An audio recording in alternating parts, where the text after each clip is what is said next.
제가 선교적 삶을 위한 선교적 믿음이란 제목으로 말씀 전하도록 하겠습니다. 이전에 제 아이가 저에게 이런 질문을 한 적이 있습니다. 아빠, 사람의 피를 먹는 모기는 하나님이 왜 굳이 만드셨어? 좀 그럴듯한 질문이죠. 여러분, 실제로 모기에 물려 말라리아로 죽는 사람이 1년에 100만 명이나 된다고 합니다. 여러분, 하나님이 진짜 왜 모기를 만드셨나 싶으시죠? 여러분 답하실 수 있겠어요? 성경적으로 말하자면 아름다웠고 선한 것만 있었던 세상에 죄가 들어온 후에 자연도 함께 저주를 받았기 때문입니다. 그런데 여러분, 제가 생태계 관련 자료를 찾아보니까 모기도 나름 아주 중요한 역할을 합니다. 모기가 꽃에 있는 꿀과 진액을 먹고 다른 꽃으로 옮겨가지고 수분을 공급한다고 얘기해요. 그리고 또 모기가 새나 개구리, 물고기들에게 생존하게 하는 아주 가장 중요한 기초 먹잇감이 된다고 합니다. 왜 갑자기 곤충 수업을 하고 있나 생각하고 싶으시죠? 이 말씀을 드리는 거예요. 모기 한 마리도 존재하는 가치와 이유가 분명하다면 하물며 여러분은 어떻겠습니까? 하나님께서 저와 여러분을 창조하시고 이 땅에 존재케 하실 때 반드시 하나님의 목적을 두고 여러분을 창조하신 줄로 믿습니다. 그래서 선교적인 존재예요. 우리는 다 선교적인 존재입니다. 사람이 일을 하면서도 성취 욕구가 있고 또 무엇을 이루어감으로써 굉장히 뿌듯함을 느끼죠. 이 이유는 하나님께서 저와 여러분을 하나님의 목적대로 무엇인가 성취하는 존재로 만드셨기 때문입니다. 그 무엇보다도 많은 것을 인간이 성취할 수 있겠지만 저는 인생에서 가장 중요한 미션이 무엇인가 두 가지로 요약될 수 있다고 생각합니다. 첫 번째는요, 예수님 믿고 하나님의 자녀가 되는 게 인생 첫 번째 목적이에요. 맞습니까, 여러분? 그 무엇보다도 하나님의 자녀가 되는 것이 인생의 리얼 미션입니다. 두 번째는 하나님의 사랑인 이 예수 그리스도를 다른 사람들에게 말과 삶으로 전하는 삶을 사는 것입니다. 그래서 하나님의 사랑을 받고 하나님의 영광을 드러내는 존재로 살아가는 삶, 이 삶을 선교적인 삶이라고 우리가 얘기할 수 있습니다. 이 삶을 가장 잘 보여준 본보기가 저는 예수님 다음으로 사도 바울이라고 생각을 해요. 그래서 오늘 본문을 통해서 저는 사도 바울을 통해 선교적인 삶을 살아가기 위해 어떤 선교적인 믿음이 필요한가, 그 선교적인 믿음의 세 가지 특징을 저와 여러분 본문을 통해서 함께 살펴보도록 하겠습니다. 여러분, 저는 바울에게 임했던 하나님의 은혜와 바울이 가졌던 그 믿음이 오늘 말씀을 듣는 여러분에게 그대로 임하실 수 있기를 축복합니다. 첫 번째는 선교적 믿음의 특징은 고난을 통해서만 하나님의 뜻이 이루어질 수 있다는 것을 믿는 믿음이에요. 자, 여러분, 우리는 예수님 믿고 나서 사실 굉장히 많은 축복을 받습니다. 맞습니까? 죄인으로 태어나서 한평생 죄를 짓다가 죽을 수밖에 없던 인생이 죄의 용서함을 받고 나니까 하나님의 자녀로 마음의 평안을 가지고 살아가요. 죽음도 두려워하지 않아요. 더 이상 정죄를 받지 않습니다. 그래서 뭔가 모르게 여러분, 하나님 믿는 사람들은요, 뭔가 여유가 있고 든든해요. 하나님이 나의 백이 되니까 인생의 스펙 따지지 않고 하나님이 나의 스펙이라는 것을 잘 알고 있어요. 그리고 인생의 많은 문제들 가운데서도 하나님께서 놀랍게 하나님의 방법으로 해결해 주시고 하나님이 내가 너의 아버지임을 언제나 확신시켜 주십니다. 여러분 믿으시죠? 하나님 믿으면 여러분 자존감도 회복돼요. 세상에서 한평생 이력서에 이력 채우려고 사는 게 인생이에요. 근데 하나님이 나를 창조하셨고 하나님이 예수님 안에서 나에게 이미 100점을 주셨다라는 거, 그걸 믿고 나면 세상에서 사람들의 인정받으려고 노력하지 않아도 하나님이 주시는 그 자존감과 정체성을 가지고 살아날 수 있어요. 그래서 주님 주신 축복은 우리가 다 셀 수가 없을 정도입니다. 근데 여러분, 오늘날 하나님이 여러분에게 축복을 주시기를 기뻐하시는 분이십니다 라고 하면 여러분 아멘 하기 굉장히 쉬우시죠. 그런데 주님을 위해 고난을 받아야 합니다 라고 말하면 뭔가 선뜻 우리가 아멘 하기가 힘들어요. 그 이유는 우리의 믿음이 아직 연약해서도 그렇지만 주님을 위해 받는 고난 뒤에 하나님께서 항상 더 큰 축복을 우리에게 허락하신다는 것을 잘 믿지 못해서 그런 경우가 많아요. 그래서 여러분 성경을 보면 로마서 8장 18절 보세요. 생각하건대 현재의 고난은 장차 우리에게 나타날 영광과 비교할 수 없도다. 고난이 포인트가 아니라 고난 뒤에 오는 하나님의 영광이 있는 게 포인트예요. 디모데후서 2장 10절도 보세요. 내가, 바울이 얘기합니다. 택함 받은 자들을 위하여 모든 것을 참음은, 택함 받은 자, 내가 한 사람이라도 주님께 구원시키기 위해서 쓰임 받는데 모든 것을 인생에서 참을 수 있는 이유는 뭐예요? 그리스도 예수 안에 있는 구원을 영원한 영광과 함께 받게 하려 함이라. 참는 게 포인트가 아니라 영광을 받는 것이 포인트예요. 자, 한 절만 더 보겠습니다. 베드로전서 4장 13절 한번 같이 한번 읽어볼게요. 시작. 오히려 너희가 그리스도의 고난에 참여하는 것으로 즐거워하라. 이는 그의 영광을 나타내실 때에 너희로 즐거워하고 기뻐하게 하려 함이라. 당장은 힘든데 주님을 위해 내가 어떤 고난이라도 겪는다. 고난에 참여한다. 그러면 여러분, 하나님이 우리로 하여금 주시는 하나님의 큰 기쁨이 있다라는 거예요. 마치 여러분 이번에 그 어린 17살 채가온 스노우보드 여자 선수 여러분 그 영상 보셨어요?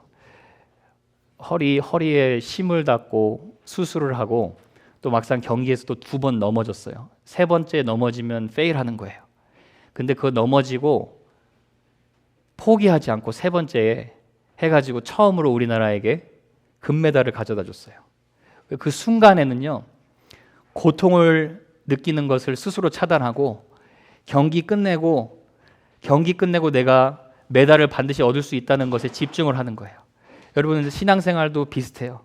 고난의 크기에 집중하는 것이 아니라 고난 뒤에 주시는 하나님의 기쁨과 축복이 더 크다라는 거예요. 여러분, 그걸 믿으세요? 바울이 오늘 긴 내용이지만 그런 모습을 보여줍니다. 아시아에서 온 유대인들이 바울을 또 거짓 고발해요. 그 거짓 고발의 내용이 무엇이었냐? 오늘 본문 29절 보니까 이렇게 나와요. 이는 그들이 전에 에베소 사람 드로비모가 바울과 함께 시내에 있음을 보고 바울이 그를 성전에 데리고 들어간 줄로 생각함이로라. 드로비모가 이방인입니다. 헬라인이에요. 근데 바울이 드로비모라는 자랑 그냥 함께 어울려 다녔다는 것만 보고 바울이 지금 이제 성전에 들어갔을 때 이방인을 성전에 들어가서 성전을 더럽혔다. 사실을 확인하지도 않고 거짓 고발을 한 거예요. 여러분, 사람이 원래 거짓 고발이나 이런 사람들의 선동에 참 이끌리기 쉬운 연약함을 가지고 있어요. 그래서 저와 여러분은 항상 객관적인 성경 말씀을 두고 무엇이 사실인지 항상 분별할 수 있는 은혜가 필요합니다. 근데 이렇게 지금 소동이 일어나서 어떻게 됐느냐? 바울을 잡아 끌고 가는 거예요. 그래가지고 어떻게 했냐? 바울을 거의 죽다시피 무리가 폭행을 한 거예요. 그나마 이성적으로 잘 판단할 수 있는 로마의 천부장이 내려와서 말린 겁니다. 근데 27절부터 36절까지 제가 보니까 바울이 끌려갔다, 바울이 잡혀갔다, 바울이 맞았다, 바울이 폭행당했다. 근데 여러분, 신기한 거는 제가 묵상하면서 보니까 바울은 아무 말도 하지 않아요. 당연하다는 듯이 이 상황을 받아들이고 있어요. 왜 그렇습니까? 앞서 성령께서 바울에게 분명히 얘기하셨죠. 예루살렘에 가면 환난과 결박이 기다리고 있다. 그러나 그 환난과 결박을 통과한 후에 바울은 하나님께서 자신을 로마로 보내서 예수 그리스도의 복음을 전하게 하신다라는 하나님의 확실한 뜻을 믿은 거예요. 고난의 과정을 통해 하나님의 뜻이 이루어진다는 것을 믿는 믿음이에요. 봐봐요, 또 아멘 소리 작죠? 여러분의 삶의 고난의 과정을 통해 하나님의 뜻을 반드시 이룬다라는 거예요. 제가 좀 농담조로 얘기하면 여러분이, 우리 싱글들한테는 미안해요. 결혼이라는 고난을 통해 하나님의 깊은 은혜를 경험하는 게 분명히 있다라는 거예요. 진짜예요, 여러분. 행복이기도 하지만 여러분, 그래서 욥기 5장 7절에 보면 사람의 인생을 이렇게 설명해요. 사람은 고생을 위하여 났으니 불꽃이 어디로 날아가요? 불꽃이 아래로 날아간 거 본 적 있으세요? 당연히 위로 날아가요. 그러니까 인생이라는 존재 자체가 고난을 피할 수 없는 그런 인생이라는 거예요. 우리 여기서 가장 어린 자매가 이 의찬이를 빼고 우리 예은 자매예요. 예언자면 대학생이죠. 대학생이면 여러분 고난 없을까요? 대학교 숙제와 시험도 고난이에요. 왜냐하면 여러분 죄가 들어오기 전에는 하나님께서 내주신 숙제하는 게 기쁨이었습니다. 근데 죄가 들어온 후에는 일하는 게 수고예요. 더 이상 공짜가 아니에요. 땀을 흘려야 돼요. 근데 여러분 알잖아요. 대학교 숙제하니까 졸업하는 거예요. 졸업하니까 먹고 사는 거예요. 인생의 그냥 고난도 고난 뒤에 반드시 축복이 있어요. 우리 1세 이민자분들 잘 아실 거예요. 어떻게든 자식 대학 보낼 때까지만 버텨보자. 어떻게든 자식 직장 구할 때까지만 버텨보자. 그러다가 여러분이 여기까지 와서 잘 살고 있는 거예요. 우리 1.5세, 2세 우리 청년들은 그 부모님의 은혜 잘 알고 예수님 더 잘 믿고 살아가면 되는 줄로 믿습니다.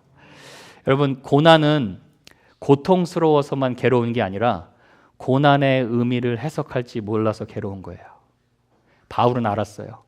고난의 과정을 통해 하나님의 뜻을 이루신다. 저는 시간 지날수록 바울의 심정이 1%는 이해가 갑니다. 신앙생활 하면서 축복을 너무나 많이 받았어요. 너무나 많이 응답받았어요. 너무나 열매 맺는 일도 많이 보고 재밌었어요. 그런데 제가 제 자신을 잘 보면 그때보다 주님을 위해 희생하고 주님을 위해 조금이라도 더 고난을 받을 때 그때 제 믿음이 정말 더 자라고 하나님의 깊은 은혜를 경험한다라는 것을 느끼게 돼요. 그래서 여러분 성도의 삶에 고난은 우연이 없는 줄로 믿습니다. 우연이 아니에요. 내가 그 고난 없었으면 어떻게 여기까지 왔을까? 돌아보면 생각하게 돼요. 여러분 그럼 우리가 어떻게 이렇게 바울과 같은 믿음을 가질 수 있느냐? 여러분 시편 23편 1절 암송하실 수 있죠? 암송하지 못하면 스크린 보고 해보세요. 자, 한번 같이 해봅니다. 시작. 여호와는 나의 목자시니 내가 부족함이 없음이로다. 이거 암송하셔야 돼요. 1절만 암송하셔도 여러분의 신앙생활에 하늘 문이 열려요. 근데 여러분 저와 여러분의 약점이 있어요. 그게 뭐냐면 저와 여러분은 1절하고 2절을 항상 연결해야 돼요. 자, 무슨 말인지 보여줄게요. 주님은 나의 목자십니다. 내가 부족함이 없습니다. 그러니까 저를 항상 푸른 풀밭에 인도하셔야 돼요. 저는 주님이 나의 목자니까 그래서 제 인생에 항상 쉴만한 물가로 인도해야 돼요. 이렇게 항상 연결이 돼요. 근데 여러분 다윗의 강조점은 어디에 있느냐? 주님이 나의 목자신 거 그거 자체로 그게 이유예요? 결과 나는 부족함이 없습니다. 그래야 4절이 이해가 돼요. 내가 사망의 음침한 골짜기를 다닐지라도 두려워하지 않는다라는 거예요. 왜요? 주의 지팡이와 막대기가 나를 안위하시나이다. 여러분 쉴만한 물가에서는 주의 지팡이와 막대기가 필요 없어요. 그런데 우리가 어려운 사망의 골짜기에서 지팡이가 무엇이냐? 맹수로부터 보호받는 거예요. 하나님이 어떻게 보호해 주시는지 그 은혜를 경험하게 돼요. 막대기는 무엇이냐? 양이 길을 잃어버렸을 때 다시 끌어오는 거예요. 제자리로. 사망의 골짜기를 주님과 다녀봐야 하나님께서 나를 보호하시고 하나님께서 나를 바른 길로 인도하심을 경험하게 된다라는 거예요. 우리 사랑하는 성도 여러분, 삶의 고난의 터널을 지나실 때 나만 겪는 고난이라고 하지 마시고 나 십자가 내려놓을래요 포기하지 마시고 모든 상황을 합력해서 하나님의 뜻을 이루시는 여러분의 하나님 아버지, 여러분을 가장 사랑하시는 하나님을 믿으시기를 주님의 이름으로 축복합니다. 두 번째 바울에게 배울 수 있는 선교적 믿음 특징, 바울은 모든 상황 속에서 복음을 전할 기회를 찾았다라는 거예요. 여러분 지금 바울이 거의 반 맞아서 죽어있는 혼비백산 정신이 없는 상태예요. 그런데 어느 정도 맞았느냐? 35절에 보면 군사한테 질질 끌려갔다라고 얘기를 해요. 이런 상태에서는 여러분 아마 바울이 빨리 의사 누가를 만나서 치료받고 싶은 게 정상적인 반응이에요. 그런데 바울이 천부장에게 가장 먼저 뭐라고 얘기를 하느냐? 이 37절 보면 이렇게 얘기를 해요. 바울을 데리고 영내로 들어가려 할 그때에 바울이 천부장에게 이르되 내가 당신에게 말할 수 있느냐? 지금 이 바울이 뭐라고 얘기한 거냐면 천부장이 바울이 유대인이라고 당연히 생각했는데 바울이 헬라어로 얘기를 한 거예요. 내가 당신에게 말할 수 있습니까? 그랬더니 이제 천부장이 놀란 거예요. 네가 헬라말을 어떻게 아느냐? 이 이후에 여러분 내용이 무엇이냐면 내가 유대인들에게 말할 수 있는 기회를 달라라는 거예요. 왜 달라고 하느냐? 사도행전 22장, 24장, 26장 전체에 걸쳐서 바울이 총 5번의 재판을 받습니다. 근데 재판을 받을 때마다 바울이 하는 게 무엇이냐? 내가 만난 예수 그리스도를 증언한다라는 거예요. 복음 전할 기회를 본다라는 거예요. 여러분 잠언 23장 7절에 보면 이런 말씀 있죠. 대저 그 마음의 생각이 어떠하면 그 위인도 그러한즉. 사람은요, 자기가 생각하는 바, 자기가 관심을 두고 있는가가 그 사람이 누구인지를 알려주는 거예요. 의사는 하루 종일 환자 생각하고 하루 종일 진료 생각합니다. 사업가는 하루 종일 어떻게 하면 돈을 잘 벌 수 있을까 생각을 해요. 사람은 자기가 사랑하는 것과 자기가 좋아하는 것에 가장 맞는 생각을 하고 관심을 둬요. 근데 바울은 놀랍게도 여러분 자신의 딱한 처지가 먼저 보이지 않습니다. 두들겨 맞아서 아픈 자신보다 영원히 죽어있는 자기의 동족 유대인들의 마음이 먼저 보이는 거예요. 이게 사실 여러분 예수 믿는 사람들의 매력 아닌 매력이라고 볼 수가 있어요. 하나님이 나를 살려주시고 영원한 생명을 주셨으니까 사실 내 인생에는 그렇게 빅 프라블럼 없다라고 생각하는 거예요. 진짜 프라블럼은 내 주위에 있는 이 영혼들이 하나님의 영원한 심판과 진노에서 벗어날 수 있게 하는 것, 영혼을 사랑하는 것에 바울이 지금 관심을 두고 있다라는 말이에요.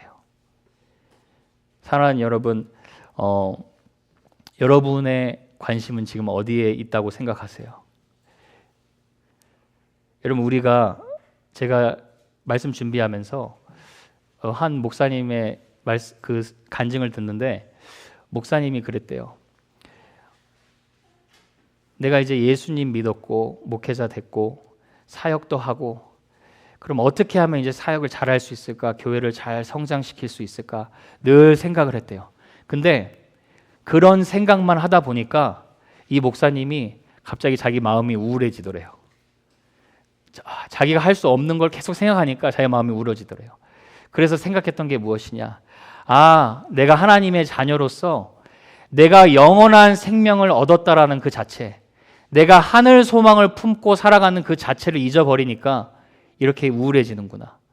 그래서 영원한 생명을 가진 존재로서 내가 영원히 멸망할 수 없는 존재라는 걸 다시 기억했을 때 자기가 힘을 얻었다라는 거예요. 여러분 저와 여러분에게 인생에서 가장 자랑할 수 있는 것이 있다면 저와 여러분이 예수님 믿고 구원받고 영원한 생명을 얻은 것인 줄로 믿습니다.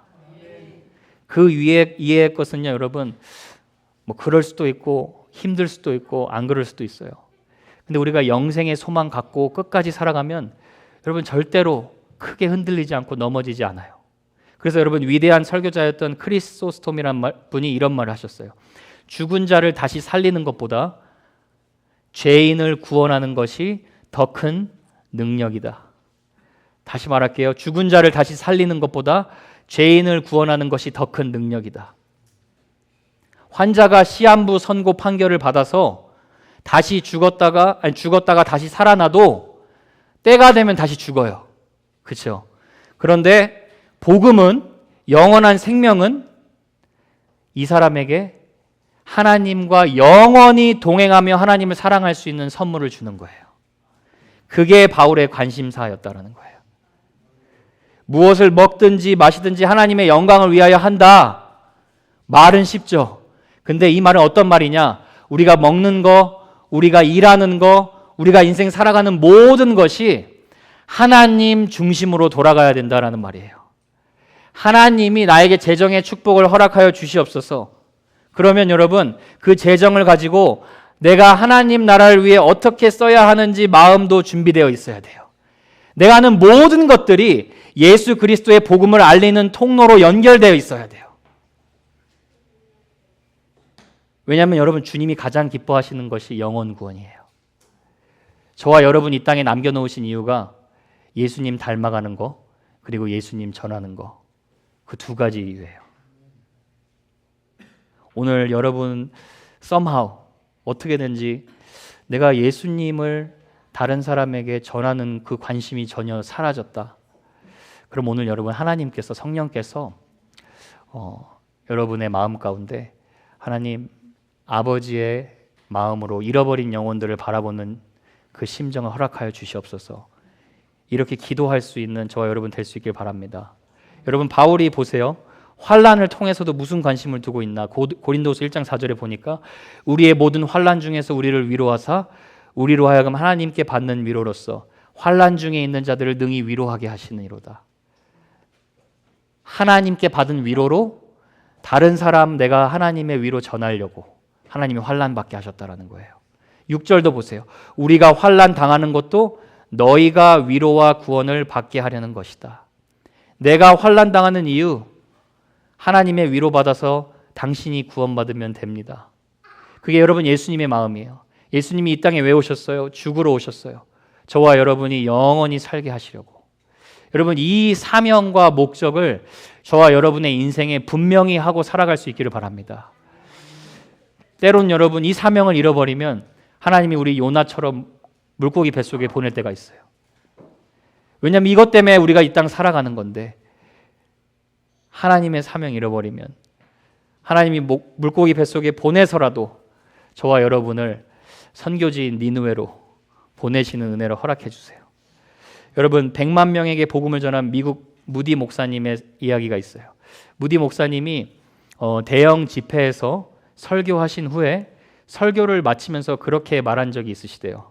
오늘 밤에 여러분 성령께서 감동을 주시면 여러분이 집에 가셔서 예수님 꼭 영접하실 수 있기를 바랍니다. 근데 그날 밤에 그 자리에서 시카고 불 대화재가 일어난 거예요. 그래서 그 집회에 참석했던 이들 중 일부가 다시 복음을 들을 기회가 없이 세상을 떠났어요. 그때 무디 목사님이 결심을 하셨대요. 내가 앞으로 복음을 전하면 다시는 내일 믿어라, 다시는 집에 가서 믿어라 하지 않고 복음을 전할 때마다 그 복음에 반응할 수 있는 결단의 시간을 줄 것이다. 왜냐 여러분, 구원은 보라 지금이 구원받을 만한 때예요. 은혜는 지금 이 시간이 은혜 받을 만한 때예요. 여러분 믿으세요? 이사야 55장 6절에도 너희는 여호와를 만날 만한 때에 찾으라 그래요. 그 말은 하나님을 만날 수 있는 때가 있다라는 거예요. 하나님을 찾을 수 있을 때 찾으라 그래요. 하나님이 내가 내 할 일 다 하고 그때 하나님 찾겠습니다 해서 찾을 수 있는 게 아니라는 거예요. 지금 이 순간 내가 호흡할 때 하나님 매일매일 찾으라는 거예요. 그럼 하나님 만나주세요. 여러분 오늘 우리가 이 시간 결단할 수 있기를 바랍니다. 하나님, 제가 하나님 매일 찾는 하나님의 사람 되기를 원합니다. 왜 굳이 우리가 이렇게 다른 영혼들을 위해 걱정해야 됩니까? 왜냐하면 여러분 한 가지 이유밖에 없어요. 여러분 구원받았기 때문이에요.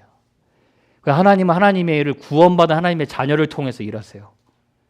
이거를 부인하면 안 돼요. 여러분 고린도후서 5장 18절 보시겠어요?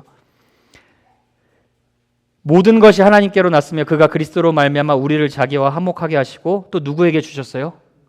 우리에게 화목하게 하는 직분을 주셨다. 그리고 19절 마지막에도 보세요. 화목하게 하는 말씀을 누구에게 부탁하셨어요? 우리에게 부탁하셨다라는 거예요. 이 감격스러운 일이에요. 구원받은 하나님의 자녀들에게 너희도 하나님과 화목할 수 있다라고 그 예수 그리스도를 통해 영원한 생명 얻을 수 있다라는 이 말씀을 저와 여러분에게 맡기셨다라는 거예요. 그래서 여러분 누가 여러분한테 당신 뭐 하세요? What do you do for living? 당신 뭐 하면서 먹고 살아요? 물어보면 뭘 얘기할 거 아니에요, 여러분이. I do this. I'm an engineer. 근데 여러분이 끝에 항상 속으로라도 기억하고 있어야 돼요. My primary job. 내가 이 땅에서 뭐 먹고 사냐고 속으로라도 얘기할 수 있어야 돼요. I tell people how they can be reconciled to God. 당신들이 하나님과 어떻게 하면 화목해질 수 있는지 저 그 굿뉴스 말하는 사람이에요. 여러분 이 인생의 목표가 분명해질 수 있길 바랍니다. 바울과 같이 다니엘과 같이 여러분 많은 사람들을 옳은 대로 돌아오게 하여 별과 같이 빛나는 저와 여러분 될 수 있기를 바랍니다. 여러분, 바울이 이렇게 모든 상황 속에서 복음을 전할 수밖에 없었던 분명한 이유가 있어요. 2번은요, 3번이 안 되면 안 돼요. 자, 세 번째 믿음 특징 뭐냐? 예수님을 만나 변화된 나의 삶을 증거할 수 있는 믿음이에요. 자, 여러분, 사도행전 22장은 아시다시피 사도 바울의 회심의 내용이에요. 컨버전 내용. 어떻게 예수님을 만나게 됐는가? 우리가 이거 간증 공부 다 했었죠. 예수님 믿기 전 어떻게 예수님 만났고 예수님 믿고 난 후의 삶. 그래서 바울이 여기서 예수님을 어떻게 만났고 어떻게 자신의 삶이 변화됐는지를 전하는 거예요. 유대인들에게. 이 말을 할 때 기가 막히게 폭도의 그 많은 무리들이 그렇게 바울을 죽이려 하다가 복음을 전하는 순간 성령의 카리스마가 임했나 봐요. 다 조용해요. 근데 바울이 뭐라고 얘기하느냐? 1절 보면 폭도가 아니에요. 부형들아, 지금 내가 말하는 거 들으라 라고 얘기해요. 바울에게 자기를 죽이려고 하는 유대인들은 폭도와 원수가 아니라 아버지와 형제예요. 십자가의 사랑으로 변화된 사람만이 할 수 있는 고백이에요. 자신이 용서받았음을 아니까 자신을 죽이려는 자들도 언젠가 돌아올 수 있는 가족이라고 지금 이렇게 호칭을 하는 거예요. 자, 바울이 여러분 이렇게 변화될 수 있었던 이유가 무엇이냐? 저와 여러분이 예수님 믿고 조금이라도 변화될 수 있는 이유가 무엇이냐? 그 이유가 6절에 나옵니다. 6절 같이 한번 읽어볼게요. 자, 시작. 가는 중 다메섹에 가까이 갔을 때에 오정쯤 되어 호련히 하늘로부터 큰 빛이 나를 둘러 비치매. 큰 빛이 누구예요? 예수님이죠. 부활하신 예수님이에요. 부활하신 예수님이 강권적으로 하나님을 향해 대적하는 바울에게 찾아오신 거예요. 어제 우리 준석 형제가 기도회 때 나눴어요. 우리가 착한 사람일 때 주님이 죽으신 게 아니라 경건치 못한 때에 주님이 우리에게 찾아오신 거예요. 주님이 우리가 아직 죄인 되었을 때에 주님을 향하여 아직 조금도 관심이 없었을 때에 부활하신 주님이 우리에게 찾아오신 거예요. 이게 복음의 사랑이에요. 이 부활하신 주님을 만나면 어떤 반응이 일어나느냐? 7절에 나오죠. 내가 땅에 엎드려졌다라고 얘기해요. 주님을 진짜로 만나면 가장 합당한 반응이 엎드려지는 거예요. 하나님 앞에 항복하는 거예요. 사람의 힘과 노력으로 되지 않아요. 주님이 찾아와 주시는 거예요. 오직 그래서 은혜예요. 여러분, 제가 여러분한테 한번 이렇게 질문하고 싶어요. 여러분, 부활하신 예수님 인격적으로 만나셨습니까? 인격적으로 예수님 진짜 만나셨어요?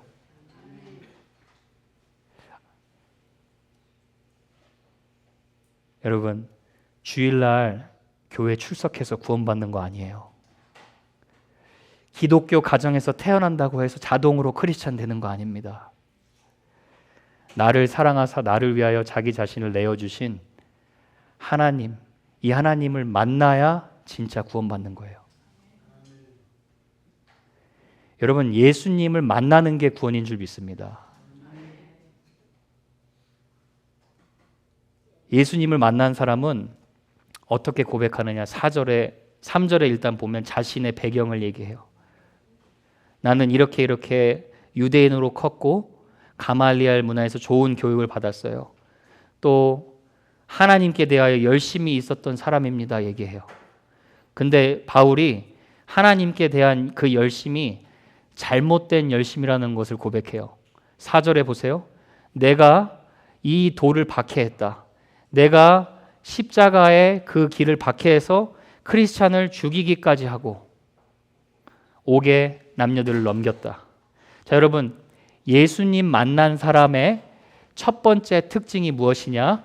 잘 들으세요. 가장 먼저는 자신의 과거가 잘못되었다라는 것을 인정하는 사람이에요. 자신의 죄를 바로 볼 수 있는 사람이에요. 그게 예수님 만난 사람이에요. 예수님 만나기 전에는 요 환경이 문제고 저 사람이 문제고 이게 문제인데 예수님 만나면 진짜 문제는 내 마음이었구나. 내가 하나님을 믿지 못한 게 진짜 문제였구나라고 생각을 해요. 여러분, 우리가 죄인 되었을 때는 우리가 어둠에 살고 있었는지 못 봅니다. 그런데 부활하신 예수 그리스도의 큰 빛이, 그 빛이 임하니까 내가 이전에는 사도 바울의 고백처럼 육체의 욕심을 따라 내가 내 인생의 주인인 마냥 내가 마음대로 살아갔구나. 이 고백이 되어지는 거예요. 이 고백이 되어지는 사람이 예수님을 만난 사람이라는 거예요.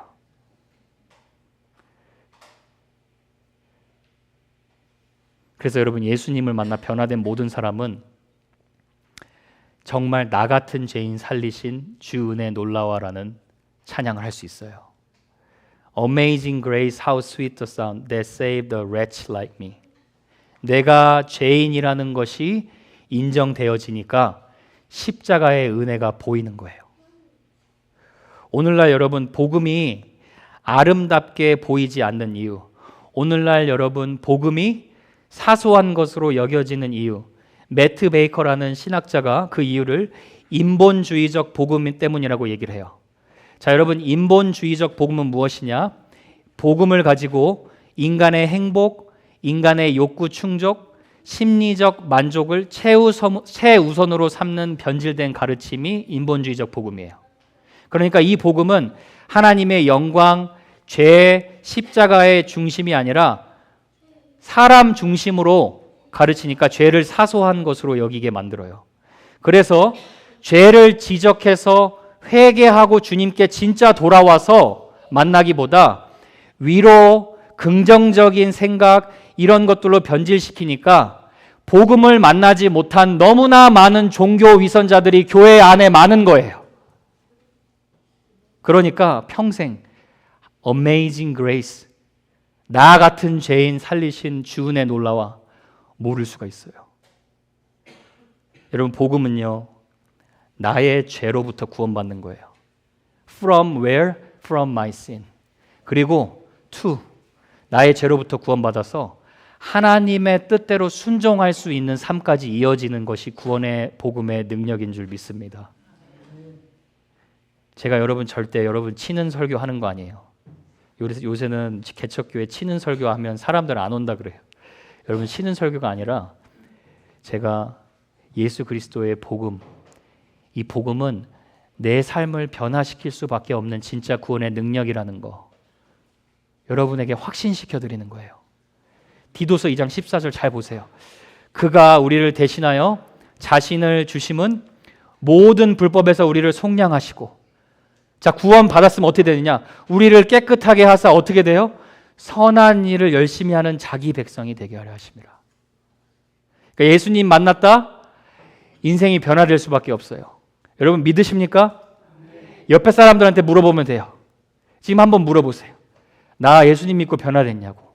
남편한테 한번 물어보세요. 여보, 나 아내한테 한번 물어보세요. 나 예수님 믿고 나 변화됐어요? 물어보면 당신 부족하지만 진짜 변화됐지. 당신 연약하지만 예수님 믿잖아. 변화됐지. 이 일이 우리 교회 여러분 모두에게 일어났을 줄 믿습니다. 여러분, 저는 여러분을 큰빛제자 교회에 보내주신 하나님의 주권이라는 걸 믿거든요. 여러분, 하나님의 주권 알아요? 하나님의 선하신 뜻대로 행하시는 주권이라 그래요. 우리 교회에 뭐 특별한 거 없습니다. 굉장히 평범합니다. 근데 여러분, 한 가지는 확실하다고 믿어요. 왜 하나님이 여러분을 보내주셨냐? 큰빛 대신 예수님 만나서 신앙생활 방황하지 말고 하나님의 자녀답게 사랑받으면서 살라고요. 여전히 부족하지만 하나님의 뜻대로 선한 일에 열심을 내는 자로 살으라고 하나님이 저희 교회에 불러주신 줄로 믿습니다. 성경의 복음서에 보면 예수님을 따른 4가지 유형의 사람이 나와요. 첫 번째, 제가 4C로 간단하게 얘기해 드릴게요. 첫 번째는 크라우드예요. 무리들이에요. 이 무리들은 예수님의 기적과 능력에 매료돼요. 신비한 기적을 경험하는데 경험하고 나서 문제 해결받고 나면 주님의 말씀에서 떠납니다. 주님을 사랑하지 않았던 무리들이에요. 두 번째는 curious, 호기심형이에요. 예수님에 대해서 굉장히 궁금해합니다. 상당히 오픈 마인드예요. 적대적이지 않아요. 그러나 거기까지예요.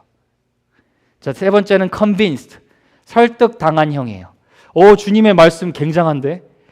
서기관들이 그랬죠. 저 사람의 말은 이상한 그 바리새인과 서기관의 가르침과 같지 않고 뭔가 권위가 있다. 설득당했어요. 감격도 있어요. 뭐가 말씀 들으니까 감동도 있어요. 근데 자기를 부인하고 자기 십자가를 지고 주님을 따르진 않아요. 근데 마지막 C가 있어요. committed가 있어요. committed. 헌신된 진짜 제자들이 있어요. 그 제자들 12명. 가룟 유다는 나중에 떠났죠. 저는 가룟 유다는 corrupted라고 표현할 수 있을 것 같아요. 근데 committed, 주님을 따르는 진짜 헌신된 제자들은 4분의 1, 4번만이었어요. 자, 여러분은 몇 번인 것 같으세요? 뭘 고민하세요? 당연히 4번이라고 얘기해야죠. 그러려고 하나님이 여러분 보내셨다라는 거예요. 4번 제자들은 현실의 문제만 해결하려고 주님 찾지 않고 주님을 사랑해서 주님을 찾습니다. 주님을 기쁘시게 하려고 주님을 따라갑니다. 오늘 여러분이 헌신된 제자의 인상으로 하나님의 은혜가 충만하게 임하길 주님의 축원합니다. 마지막 9절 10절 보면서 말씀 맺겠습니다. 9절 보면 바울이 이렇게 고백하죠. 나와 함께 있는 사람들이 빛은 보면서도 나에게 말씀하시는 이의 소리는 듣지 못했다. 구원은 지극히 인격적이고 개인적인 하나님과의 만남이라는 거예요. 그래서 옆에 사람들은 못 들었어요. 그런데 주님의 말씀이 들리고 예수님을 만나면 어떤 일이 일어나느냐? 주님한테 물어보기 시작해요. 10절에. 주님, 제가 이제 무엇을 할까요?